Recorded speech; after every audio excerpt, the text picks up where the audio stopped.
നദിയെ പ്രണയിച്ച പർവ്വതം. പർവ്വതം നദിയെ പ്രണയിക്കുകയോ? അതിശയമായിരിക്കുന്നു അല്ലേ? എന്നാൽ നദിക്കും പർവ്വതത്തിനും 2 കുട്ടികൾ കൂടി പിറന്നു എന്ന് പറയുമ്പോൾ അത്ഭുതം ഇരട്ടിയായില്ലേ?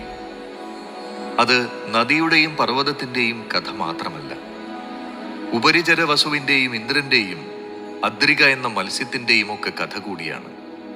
കുരുവിന്റെ പുത്രന്മാരിൽ ഒരാളായിരുന്നു സുധനുഷ്. അദ്ദേഹത്തിന്റെ ചെറുമകനായിരുന്നു കൃതക രാജാവ്. ജാനുവായിരുന്നു അദ്ദേഹത്തിന്റെ പത്നി. കൃതക രാജാവിനും ഭാര്യയ്ക്കും ഒരു കുട്ടി ജനിച്ചു. അവർ അവന് വസു എന്ന് പേരിട്ടു. വസുവിന് പ്രായപൂർത്തിയായപ്പോൾ പിതാവ് സിംഹാസനവും രാജ്യഭാരവും പുത്രനെ കൈമാറി. കുറച്ചു കാലത്തിന് ശേഷം വസു ആയുധങ്ങളുടെ ഉപയോഗം ഉപേക്ഷിച്ചു. പിന്നീട് വസു രാജാവ് തന്റെ രാജസ്ഥാനം ഉപേക്ഷിക്കാൻ തീരുമാനിച്ചു. താമസിയാതെ അദ്ദേഹം വനത്തിലേക്ക് പോയി. അവിടെ കഠിനമായ തപസ് ചെയ്തു. വസു തപസ് തുടർന്നപ്പോൾ ദേവരാജാവായ ഇന്ദ്രൻ ആശങ്കാകുലനായി. വസു തന്റെ തപസ് തുടർന്നാൽ ഇന്ദ്രസ്ഥാനം വസുവിന് കൈമാറേണ്ടി വരുമെന്ന് അദ്ദേഹം ഭയപ്പെട്ടു. അങ്ങനെ ഇന്ദ്രന്റെ നേതൃത്വത്തിൽ ദേവന്മാരെല്ലാം വസുവിന്റെ അടുത്തേക്ക് പോയി. വസുവിനോട് അദ്ദേഹത്തിന്റെ തപസ് അവസാനിപ്പിക്കണമെന്ന് ഇന്ദ്രൻ അപേക്ഷിച്ചു. വസുവിനെ സന്യാസത്തിൽ നിന്ന് അകറ്റുന്നതിൽ അവർ വിജയിച്ചു. ഇന്ദ്രന്റെ അപേക്ഷ വസു സ്വീകരിച്ചു. വസുവിന്റെ മനംമാറ്റത്തിൽ സന്തോഷവാനായ ഇന്ദ്രൻ അദ്ദേഹത്തിന് തന്റെ സൗഹൃദം വാഗ്ദാനം ചെയ്തു. കൽപ്പവൃക്ഷത്തിലെ പുഷ്പങ്ങൾ കൊണ്ട് നിർമ്മിച്ച ഒരു മാലയും സ്ഫടികങ്ങളാൽ നിർമ്മിച്ച പറക്കുന്ന വിമാനവും ഇന്ദ്രൻ വസുവിന് നൽകി. അന്നു മുതൽ വസു ഇന്ദ്രൻ നൽകിയ വിമാനത്തിൽ യാത്ര ചെയ്യാൻ തുടങ്ങി. പിന്നീട് വസുവിനെ മുകളിലേക്ക് പോകുന്നവൻ എന്ന അർത്ഥത്തിൽ പൊതുവെ ഉപരിചര വസു എന്നാണ് എല്ലാവരും വിളിച്ചിരുന്നത്. ഇന്ദ്രന്റെ അനുഗ്രഹത്തോടെ ഉപരിചര വസു ചേതി രാജ്യത്തെ കീഴടക്കാൻ തീരുമാനിച്ചു. ശക്തനായ വസുവിന് ചേതിയെ എളുപ്പത്തിൽ കീഴടക്കാൻ കഴിഞ്ഞു. വസു പിന്നീട് ചേതിയിലെ സുക്തിവതിയിൽ തന്റെ തലസ്ഥാനം സ്ഥാപിച്ചു. ശക്തിമതി നദിയുടെ തീരത്തായിരുന്നു ഈ നഗരം. അങ്ങനെ ചേതി വസുവിന്റെ സാമ്രാജ്യത്തിന്റെ കേന്ദ്രമായി മാറി. ചേതിക്ക് ശേഷം വസു ചുറ്റുമുള്ള കൂടുതൽ പ്രദേശങ്ങൾ കീഴടക്കി. അദ്ദേഹത്തിന്റെ പ്രശസ്തി എല്ലായിടത്തും വ്യാപിച്ചു. ഇന്ദ്രനോടുള്ള ആദരവ് നിലനിർത്തുന്നതിനായി അദ്ദേഹം ഇന്ദ്രോത്സവം ആരംഭിച്ചു. സത്യസന്ധരും സമാധാനപ്രിയരുമായവരെ സംരക്ഷിക്കാൻ ഇന്ദ്രൻ വസുവിനൊരു മുളങ്കമ്പ് സമ്മാനിച്ചു. 1 വർഷം കഴിഞ്ഞപ്പോൾ രാജാവ് ഇന്ദ്രനെ ആരാധിക്കുന്നതിനായി അത് നിലത്ത് നട്ടു. അന്നു മുതൽ എല്ലാ രാജാക്കന്മാരും വസുവിന്റെ മാതൃക പിന്തുടർന്ന് ഇന്ദ്രന്റെ ആരാധനയുടെ ആഘോഷത്തിനായി ഒരു മുള നടാൻ തുടങ്ങി. ചേതിരാജ്യത്തിന്റെ ഓരത്തിലൂടെ ഒഴുകിയിരുന്ന നദിയാണ് ശക്തിമതി. ഒരിക്കൽ ശക്തിമതി നദിയോട് കോലാഹലൻ എന്ന പർവ്വതശ്രേഷ്ഠൻ അനുരാഗം തോന്നി. നദിയോടുള്ള കാമത്താൽ മോഹിതനായ പർവ്വതം നദിയെ ആശ്ലേഷിച്ചു. പർവ്വതത്തിന്റെ ആശ്ലേഷത്തിൽ അമർന്ന നദിയുടെ ഒഴുക്ക് നിലച്ചു. അതോടെ ഭൂമിയിലെ ജലനിരപ്പ് ഉയർന്നു വന്നുകൊണ്ടിരുന്നു. ഓരോ നിമിഷം കഴിയും തോറും പ്രളയജലത്തിന്റെ അളവ് വർദ്ധിച്ചു വന്നു. ഭൂമി ആകെ ജലമായി. ഭൂമിയിൽ ഉള്ളതെല്ലാം ഒലിച്ചു പോകാൻ തുടങ്ങി. കൃഷികളെല്ലാം വെള്ളത്തിൽ മുങ്ങി. ജനങ്ങൾ ഒഴുക്കിൽപ്പെട്ടു. അവർക്ക് കയറി നിൽക്കാൻ ഒരിടമില്ലാതായി. ജനങ്ങൾ തങ്ങളെ രക്ഷിക്കണമെന്ന് രാജാവിനോട് അപേക്ഷിച്ചു. രാജാവ് കൊട്ടാരത്തിൽ നിന്ന് പുറത്തിറങ്ങി. അദ്ദേഹം രാജ്യത്തിന്റെ പല സ്ഥലത്തും പോയി നോക്കി. ഭൂമിയിലെ ദുരിതങ്ങൾ കണ്ട് രാജാവ് ദുഃഖിച്ചു. പ്രളയത്തിന്റെ കാരണം കണ്ടെത്താൻ രാജാവ് നദിയുടെ കരയിലെത്തി. നദിക്ക് കുറുകെ നിൽക്കുന്ന പർവ്വതത്തെ രാജാവ് കണ്ടു. നദിക്കൽപ്പം പോലും മുന്നോട്ട് നീങ്ങാനാവാതെ കുറുകെ നദിയെ പുണർന്നു നിൽക്കുകയായിരുന്നു പർവ്വതം. രാജാവ് പർവ്വതത്തിന്റെ അടുത്തെത്തി. പർവ്വതശ്രേഷ്ഠ, ഞാൻ ചേതി രാജ്യത്തെ രാജാവ് ഉപരിചര വസുവാണ്. അങ്ങയെ ബുദ്ധിമുട്ടിക്കുന്നതിൽ ഞാൻ ഖേദിക്കുന്നു. അങ്ങ് സ്വന്തം കടമ മറന്ന നദിയെ തടഞ്ഞു നിർത്തിയിരിക്കുകയാണ്. അങ്ങയുടെ പ്രവൃത്തി മൂലം ഭൂമിയാകെ ജലം നിറഞ്ഞിരിക്കുന്നു. അങ്ങ് ഭൂമിയിലേക്കൊന്ന് നോക്കൂ.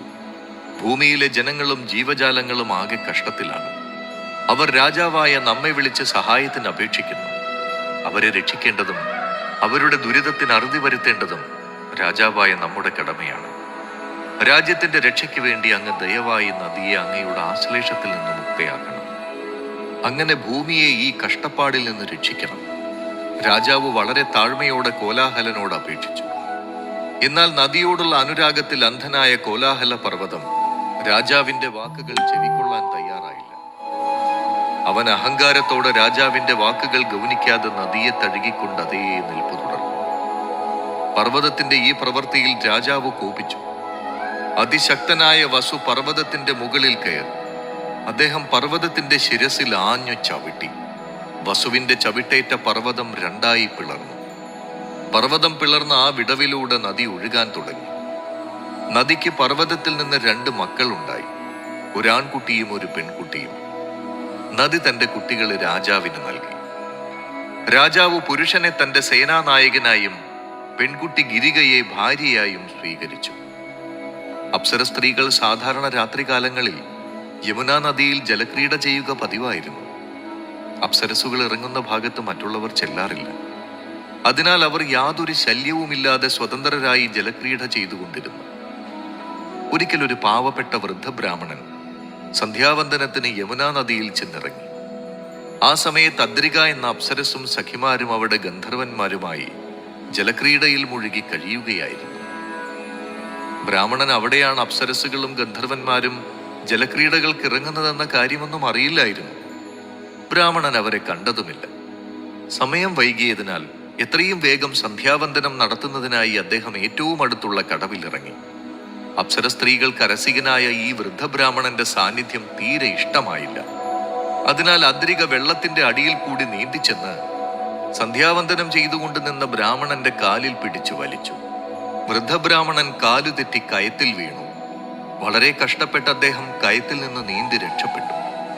കണ്ണു തുറന്ന് നോക്കിയപ്പോഴാണ് അദ്ദേഹം അപ്സരസിനെ കണ്ടത്. അദ്ദേഹത്തിന് കാര്യം മനസ്സിലായി.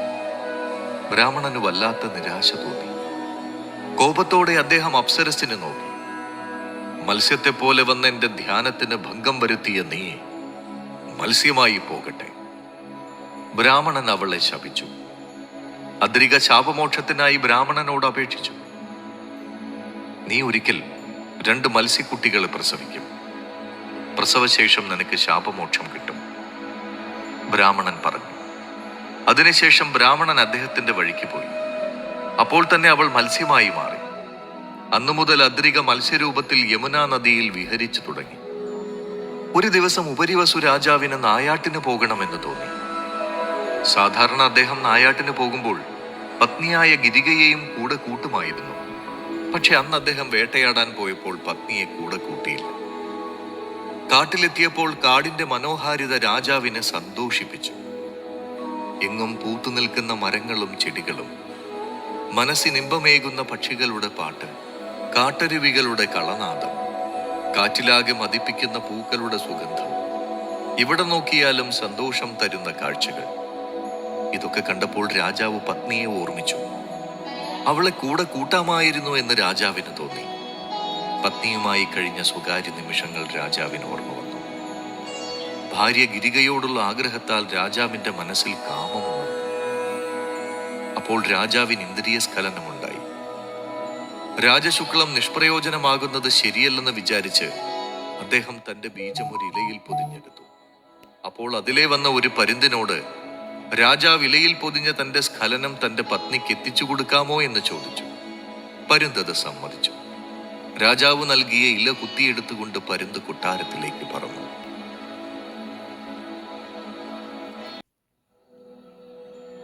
യാത്രാമധ്യേ കൊട്ടാരത്തിലേക്ക് പോകുന്ന പരുന്തിനെ മറ്റൊരു പരുന്ത് കണ്ടു.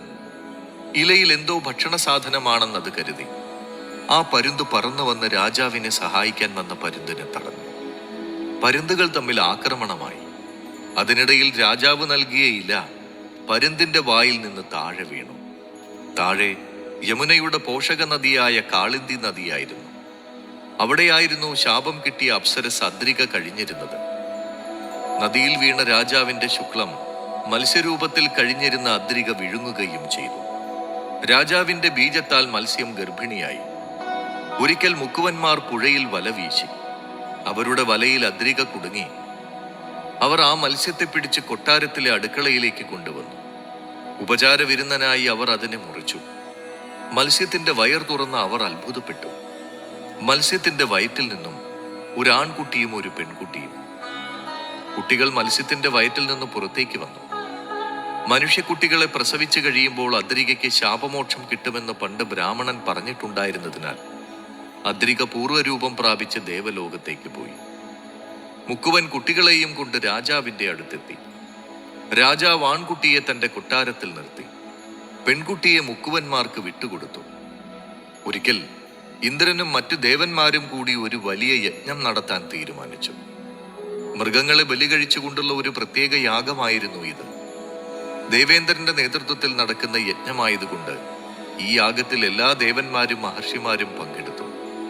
ദേവന്മാരുടെയും പുരോഹിതന്മാരുടെയും മന്ത്രധ്വനികൾ യജ്ഞഭൂമിയിൽ മുഴങ്ങി. ഹോമകുണ്ഡത്തിൽ നിന്നുള്ള പുക എല്ലായിടത്തും പരന്നു. ഇതൊക്കെ കൊണ്ട് യജ്ഞഭൂമി ശ്രദ്ധാർഹമായി. യാഗത്തിന്റെ ഭാഗമായി ആയിരക്കണക്കിന് മൃഗങ്ങളെ അവിടെ ബലി കഴിച്ചു. ബലിമൃഗങ്ങളുടെ കരച്ചിലുകൾ മന്ത്രങ്ങൾക്കൊപ്പം യാഗഭൂമിയിൽ ഉയർന്നു. മൃഗങ്ങളുടെ ചോരയാൽ യജ്ഞഭൂമിയിലെ മണ്ണ് കുതിർന്നു. ഈ യജ്ഞത്തിൽ ഓരോ ദിനവും വളരെയധികം മൃഗങ്ങൾ കൊല്ലപ്പെടുന്നത് പൊതുവെ സമാധാനപ്രിയരായ മുനിമാർക്ക് ഉൾക്കൊള്ളാനായില്ല. സഹജീവികളുടെ ദുരിതത്തിൽ അവരുടെ മനസ്സ് നൊന്തു. സർവസംഘ പരിത്യാഗികളായ മഹർഷിമാർക്ക് യാഗത്തിന്റെ പുണ്യത്തിനപ്പുറം മിണ്ടാപ്രാണികൾ വേദനയായി. ബലിമൃഗങ്ങളുടെ നിസ്സഹായാവസ്ഥയും അവയുടെ കരച്ചിലും മരണവെപ്രാളവും ഒക്കെ കണ്ട് അവർക്ക് വലിയ മാനസിക ബുദ്ധിമുട്ടുണ്ടായി. അവയോട് മഹർഷിമാർക്ക് സഹതാപവും ദയയും തോന്നി. ഇവിടെ നടക്കുന്ന മൃഗബലി അന്യായമാണെന്നും വലിയ പാപമാണെന്നും അവർ കരുതി. ഇന്ദ്രനോട് ഇതിനെക്കുറിച്ച് പറയാൻ മഹർഷിമാർ തീരുമാനിച്ചു. പ്രഭു, താങ്കളുടെ ഈ യജ്ഞം കേമം തന്നെ. പക്ഷെ ഇതിൽ പങ്കെടുക്കുന്ന ഞങ്ങൾ എല്ലാവരും സന്തുഷ്ടരല്ല. അതിന് കാരണം നിസ്സഹായരായ മൃഗങ്ങളെ ബലി കൊടുക്കുന്നതാണ്. ഇവിടത്തെ മൃഗബലി ഞങ്ങൾക്ക് അരോചകമായി തോന്നുന്നു. കുറേയേറെ ജീവനുകളെ ഹനിച്ച് നേടുന്ന കീർത്തി കൊണ്ട് എന്തു ഗുണമാണുള്ളതെന്ന് ഞങ്ങൾക്ക് മനസ്സിലാവുന്നില്ല. നിരാലംബരായ ആ മൃഗങ്ങളുടെ കണ്ണുകളിലെ ഭയം ഞങ്ങളുടെ ഉറക്കം കെടുത്തുന്നു. ഓരോ ജീവനും വിലപ്പെട്ടതല്ലേ? നമ്മെ അനുസരിക്കാൻ മാത്രം അറിയാവുന്ന ആ സാധുക്കളുടെ ജീവൻ എടുത്തിട്ട് യജ്ഞം നടത്തിയതുകൊണ്ട് എന്ത് കാര്യം? ഇത് ധർമ്മത്തിന് ഗുണകരമല്ലെന്നാണ് ഞങ്ങളുടെ അഭിപ്രായം. ഇത്രയധികം മൃഗങ്ങളെ നിർദ്ദയം കൊന്നുകൂട്ടുന്നതിന് എന്ത് ന്യായീകരണം കണ്ടെത്തിയാലും അതിനെ ഉൾക്കൊള്ളാനോ ന്യായീകരിക്കാനോ ഞങ്ങൾക്കാവില്ല. ഇതിലെന്ത് ധാർമ്മികതയാണ് അങ്ങ് കാണുന്നത്? ഇത് തികച്ചും അധർമ്മമാണ്. ഇത് പാപമാണ്.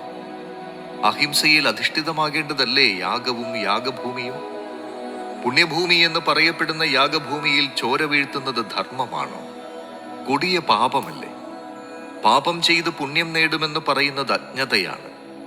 ആ അജ്ഞതയുടെ ഇരുട്ടിൽ നിന്നും അങ്ങ് അറിവിന്റെയും ദയയുടെയും വെളിച്ചത്തിലേക്ക് വന്നാലും തങ്ങൾക്ക് ശരിയെന്ന് തോന്നിയ കാര്യങ്ങൾ മഹർഷിമാർ ദേവേന്ദ്രനോട് തുറന്നു പറഞ്ഞു.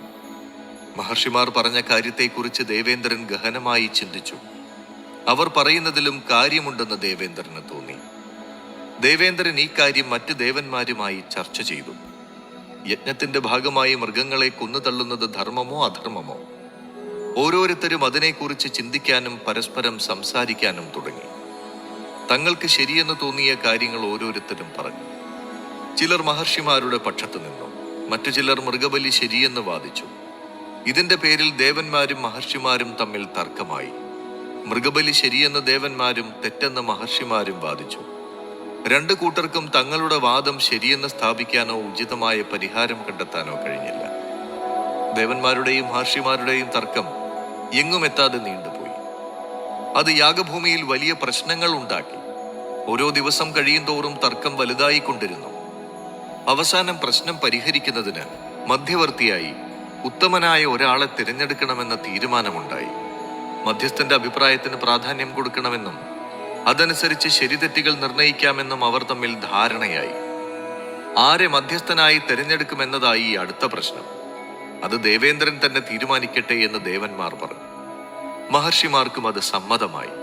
ദേവേന്ദ്രന്റെ നിർദ്ദേശപ്രകാരം ചെയ്തി രാജ്യത്തെ രാജാവായ വസു തർക്കപരിഹാരത്തിന് മധ്യവർത്തിയായി നിയോഗിക്കപ്പെട്ടു. യജ്ഞത്തെ സംബന്ധിച്ച് ഉത്താനപാദനിൽ നിന്നും വളരെയധികം കാര്യങ്ങൾ മനസ്സിലാക്കിയ വസുവിന് തർക്കത്തിനാവശ്യമായ പരിഹാരം നിർദ്ദേശിക്കാൻ കഴിയുമെന്നെല്ലാവരും കരുതി. വസു സത്യത്തിന്റെ സ്ഥാനത്ത് നിൽക്കുന്ന ആളായതിനാൽ തർക്കത്തിന്റെ കാരണമായ ജന്തുബലി ശരിയോ തെറ്റോ എന്നതിനെപ്പറ്റി ഒരു തീരുമാനത്തിലെത്തുമെന്നെല്ലാവരും വിചാരിച്ചു. ഇന്ദ്രനും വസുവും തമ്മിൽ കാര്യങ്ങൾ വിശദമായി ചർച്ച ചെയ്തു. ഇന്ദ്രന്റെ നിർദ്ദേശമനുസരിച്ച് വസു അവിടെ ഒരു ആശ്രമം സ്ഥാപിച്ചു. അദ്ദേഹം അവിടെ കഠിനമായ തപസ് തുടങ്ങി. ഓരോ ദിവസം കഴിയുന്തോറും വസുവിന്റെ തപശക്തി വർദ്ധിച്ചു വന്നു. ദേവേന്ദ്രന്റെ ഉറ്റ സുഹൃത്തായ വസു ദേവേന്ദ്രനെതിരായി അഭിപ്രായം പറയാൻ തയ്യാറായില്ല. അതിനാൽ വസു പശു ഉൾപ്പെടെയുള്ള ജന്തുക്കളെ വധിക്കുന്നതിനോട് അനുകൂലമായി അഭിപ്രായം പറഞ്ഞു. ഭൂമിയുടെയും ചരാചരങ്ങളുടെയും അഭിവൃദ്ധിക്കും യശസ്സിനും വേണ്ടിയാണ് യാഗം നടത്തുന്നത്. ഒരു നല്ല കാര്യത്തിന് വേണ്ടി ചിലപ്പോൾ മറ്റുള്ളവർക്ക് അഹിതമായ ചിലത് ചെയ്യേണ്ടി വരും. അത് മറ്റുള്ളവർക്ക് ഗുണകരമായ കാര്യമാണ് എങ്കിൽ അതിൽ തെറ്റില്ല. വസു പറഞ്ഞു, യാഗമാണ് മുഖ്യം. യാഗത്തിൽ ജന്തുബലി സ്വീകാര്യമാണ്. വസു അത് സ്ഥാപിച്ചു. തന്റെ സുഹൃത്തായ ദേവേന്ദ്രന്റെ വിജയത്തിന് വേണ്ടി ഭേദചിന്തയോടെ സുഹൃത്തിന് അനുകൂലമായി തീർപ്പ് നടത്തുകയാണ് വസു ചെയ്ത നടപടി. വസു ദേവേന്ദ്രന്റെ വാദം വിജയിക്കുന്നതിന് വേണ്ടി കള്ളം പറയുകയാണ് എന്ന് മഹർഷിമാർക്ക് ബോധ്യമായി. അമർഷം പൂണ്ട മഹർഷിമാർ ഉപരിചര വസുവിനെ ശപിച്ച് പാതാള ലോകത്തേക്ക് അയച്ചു.